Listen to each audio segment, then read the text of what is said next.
Olá, hoje vamos apresentar o nosso trabalho de processamento de dados com STL.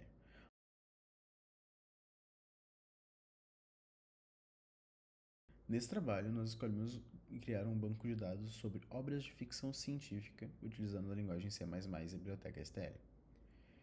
Para começar, aqui eu vou mostrar como que a gente... Vamos começar pelo banco de dados. Aqui, ele armazena um arquivo do tipo texto, no qual cada linha é uma obra diferente, representando o título, a mídia da obra, seja um filme, um livro, outra coisa, o autor, o ano de publicação e o subgênero. Depois temos a classe obras. Para organizar os dados, utilizamos uma classe chamada obras. Cada obra lida do banco de dados é transformada em um objeto dessa classe que possui os atributos título, autor, subgênero, ano de publicação e a mídia. Além disso, a classe também tem métodos para acessar as informações, garantindo que os dados sejam bem organizados e encapsulados. A seguir, nós temos o FileManage.cpp. E o próximo passo do programa é fazer a leitura dos dados do arquivo e transformar esses dados do arquivo em um objeto do tipo da classe obra. Esse arquivo ele faz a leitura do databank e cria objetos com essa classe obras. Como que ele faz isso? Ele utiliza a biblioteca fstring para abrir o arquivo. Ele abre o arquivo no diretório dele. Aqui é uma breve verificação de erro. Se por algum motivo não der certo, se não conseguiu abrir o arquivo, ele dá um log de erro. E ele faz o while. No arquivo, ele tiver o título, mídia, autor, o ano de publicação e o subgênero. Ele cria um objeto, dá push na lista e faz isso consecutivamente até terminar todas as linhas no nosso banco de dados. E depois disso ele fecha o arquivo e retorna a nossa lista. No arquivo perguntas.cpp, a gente tem 5 funções, cada uma para uma pergunta, e uma função que é a tabela. Todas recebem uma lista do tipo obras e usam um iterador para iterar sobre a lista que eles recebem. A primeira função, achar mais antigo, procura na lista o valor mais antigo, o ano de publicação mais antigo, com um iterador e um while simples. A segunda função retorna uma string e conta a quantidade de livros e filmes que ela encontra nessa lista, com um loop for. Se o método getMedia do iterador retorna livro, ele adiciona no livro. Se retorna filme, ele adiciona no filme. E se a quantidade de livros for maior que a quantidade de filmes, ele retorna livro. Se não, retorna filmes. Depois, a função subgênero retorna uma string e ela avalia a frequência máxima de todos os subgêneros que aparecem na lista, iterando por ela com um iterador.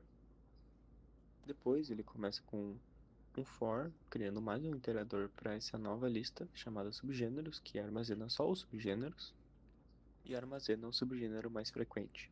Depois retorna esse subgênero. Depois a função nem filmes nem livros retorna uma string e recebe uma lista também.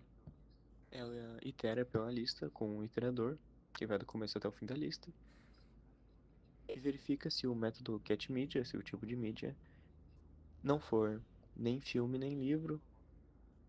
Ele coloca na variável res a obra e o tipo de mídia que ela é.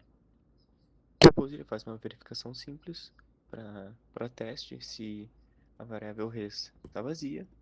No caso, se ela estiver vazia, significa que não tem nenhuma obra que não seja nem filme nem livro. Depois ela retorna essa variável. Aí na função achar mais novo, ela segue o mesmo princípio da primeira função. Ela procura na lista, usando um iterador, qual o valor de getAno publicação, usando o método getAno publicação, né, mais novo. Agora já na função tabela dados, ela não retorna nada, então é do tipo void, e ela recebe uma lista do tipo obras. A gente começa declarando um input do tipo string, que vai servir para detectar o enter, que também utiliza um iterador para iterar sobre a lista, e mostra um cout especial para limpar o terminal, a primeira linha da tabela, com o título, autor, mídia, subgênero e ano, e depois, para cada linha, ele chama esse iterador com os métodos getTitle, getAutor, getMedia, getSubgênero e getAno publicação. E depois ele espera o usuário digitar um cout para continuar a execução do código. Nossa main é bem simples, com apenas algumas linhas de código, né? Ela inicia com uma lista do tipo obras, que chama a função readInfo, que lê informações no arquivo txt e armazena nessa lista, né? Também, logo depois, a gente tem um bloco try, que chama a função menu e passa como parâmetro a lista criada anteriormente, né? E isso gera um menu na tela, no terminal. Logo depois a gente tem dois blocos catch para duas exceções. Um geral, o exception, e um runtime error. E em cima a gente também inclui alguns arquivos de cabeçalho, tanto o IOString, list e string, né, comuns no C++, quanto alguns implementados por nós, né, obras, file manage, perguntas e menu. No arquivo menu.cpp é a função que imprime o menu na tela, né? Ela tem uma variável modo do tipo inteiro, inicializada com 0, um vetor com todas as perguntas possíveis, incluindo a tabela e a opção sair, e a partir disso ela faz um do while que mostra para o usuário quais os possíveis comandos que ele pode fazer, né?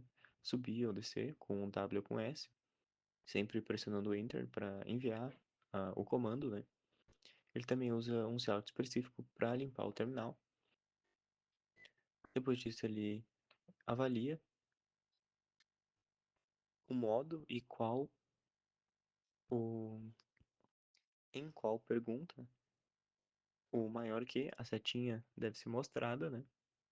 Então ele espera mais um comando do usuário, seja um Enter, um W ou um S. Se for um Enter, no caso se tiver vazio, o input do usuário for vazio, ele entra num switch case. E dependendo do modo, cada modo corresponde a uma pergunta, ele chama essa caixa com a resposta, né? Que chama cada uma das funções. E se o usuário chama o caso 5, no caso a tabela, ela chama a tabela de dados, passando a lista. Todas as funções passam a lista como parâmetro. Se o modo for igual a 6, ele apenas mostra saindo e retorna acabando a execução do programa. E a gente tem mais uma opção default, que mostra que essa opção não é válida caso aconteça algum erro. E como é um loop do while, o while ele é sempre true, então ele é um loop infinito, né? Mas a gente tem algumas opções que podem acabar com a execução do programa, né?